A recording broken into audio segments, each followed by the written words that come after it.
एक बार गौतम बुद्ध नगर में घूम रहे थे। तभी बुद्ध ने सुना कि उस नगर में रहने वाले कुछ लोग बुद्ध को बुरा भला कह रहे हैं और बद्दुआएं दे रहे हैं। ऐसा इसलिए हुआ क्योंकि उस नगर में रहने वाले कुछ बुद्ध विरोधियों ने आम नागरिकों के मन में ये बात बिठा दी थी कि गौतम बुद्ध एक ढोंगी व्यक्ति है और ये उनके धर्म को भ्रष्ट कर रहे हैं।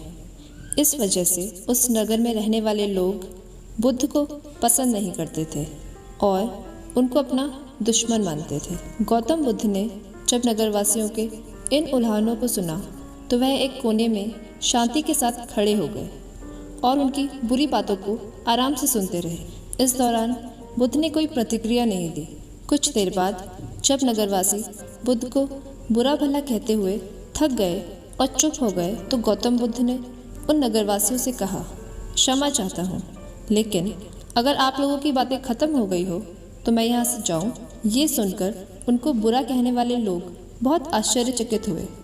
तभी वहाँ मौजूद लोगों में से एक व्यक्ति ने बोला, हम लोग तुम्हारा गुणगान नहीं कर रहे हैं, तुमको उल्हाना दे रहे हैं और तुम्हें बुरा बोल रहे हैं। क्या तुम पर इन बातों का कोई असर नहीं हो रहा? उस व्यक्ति की बात का जवाब देते हुए गौतम बुद्ध ने कहा, आप सब चाहे मुझे कितनी भी गालियाँ दे या कितना भी बुरा कहे, मैं इन्हें खुद पर नहीं लूँगा, क्योंकि मैं जानता हूँ कि मैं कुछ गलत नहीं कर रहा। इसलिए इन बातों को जब मैं स्वीकार नहीं करता तब तक इनका मुझ पर कोई असर नहीं पड़ रहा। गौतम बुद्ध ने आगे कहा, जब मैं इन गालियों और बुराइयों को अपने ऊपर लूँगा ही नहीं तो ये निश्चित तौर पर आपके पास ही रह जाएंगे और मुझ पर इनका कोई असर नहीं होगा। गौतम बुद्ध का ये प्रेरक प्रसंग हमें ये शिक्षा देता है और इस बात के लिए प्रेरित करता है कि जब आप गलत नहीं हैं तो किसी की गलत और नेगेटिव बातों का असर कभी भी खुद पर नहीं लेना चाहिए, क्योंकि इससे आप अपने ही दुखों की वजह खुद बन जाते हैं।